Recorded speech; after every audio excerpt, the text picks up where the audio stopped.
राधे राधे भगवान। आप सभी को हमारा 68वां संस्करण में स्वागत है। क्षमा चाहूँगा कुछ 6 या 7 दिन जो है हम गीता पाठ का ये जो कार्यक्रम है उसको हम लगातार नहीं कर पाए थे कुछ असुविधा के लिए, तो उसके लिए खेद।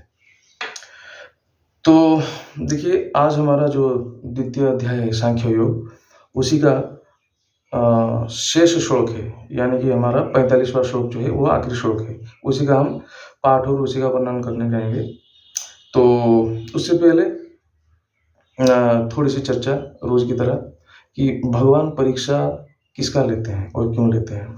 जैसे आपको पता है, आप और हम अभी गीता जी का पठन श्रवण कर रहे हैं, उन्हीं का चर्चा कर रहे हैं और भगवत मार्ग में है कोई, तो अवश्य आपकी परीक्षा ली जाएगी। जिस मार्ग में जो है उसी का परीक्षा ली जाती है। जैसे कि आप अगर यूपीएससी की तैयारी कर रहे हैं तो आपको तो परीक्षा देनी होगी।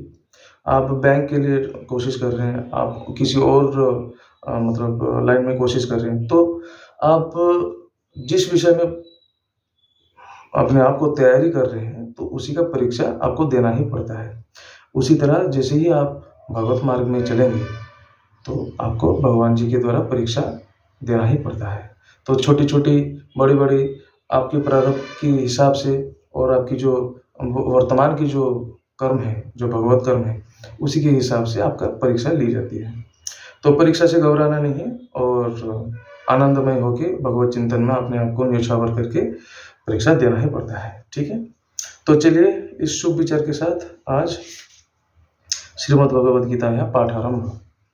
ओम अखंडमंडलाकारं व्याप्तं येन चराचरं तत्पदं दर्शितं येन तस्मै श्रीगुरवे नमः।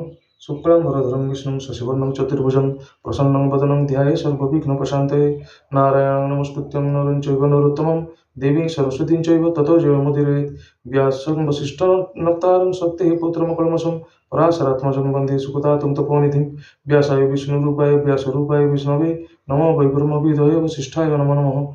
अचतुर्वदनो ब्रह्मादिव्याघ्रपुरहरि अभालोचनो शंभुर भगवान बादरायण। तो जो हमारा 45वां श्लोक है, आखिरी श्लोक है द्वितीय अध्याय का, ध्यान दीजिएगा।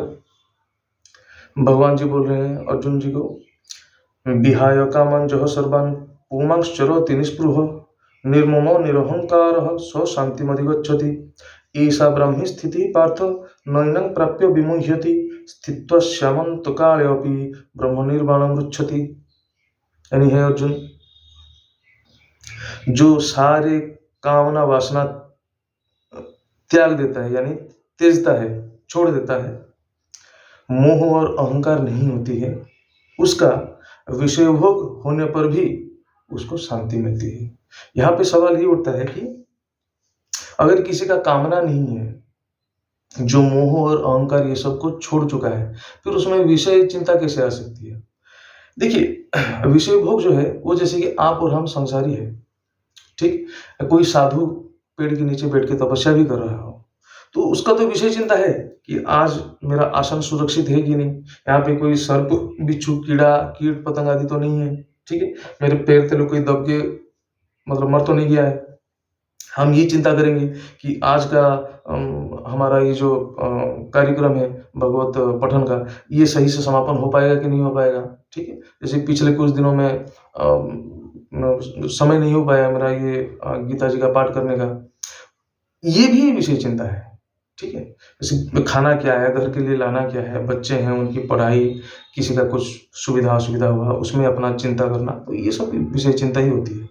तो भगवान जी ये बोल रहे हैं कि जो सर्वकामना त्याग देता है, तेज देता है, मोह और अहंकार जिसका नहीं होती है, उसका ऐसे छोटे मोटे विषय चिंता अगर यहाँ पे चल भी रहा है तभी वो उसको शांति मिलती है।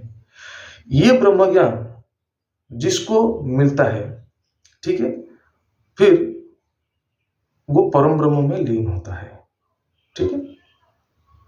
तो इसी के साथ हमारा द्वितीय अध्याय यही समाप्त होता है।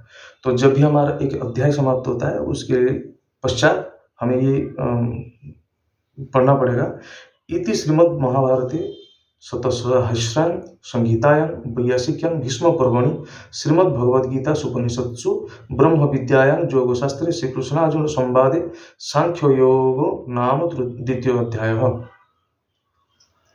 ठीक है, तो चलिए आप सब कुशल मंगल में रहिएगा। भगवत चिंतन, भगवत कर्म, सत्संग और सत्कर्म इसी में आप लिप्त रहिएगा। तो इसी आशा के साथ और प्रार्थना के साथ राधे राधे।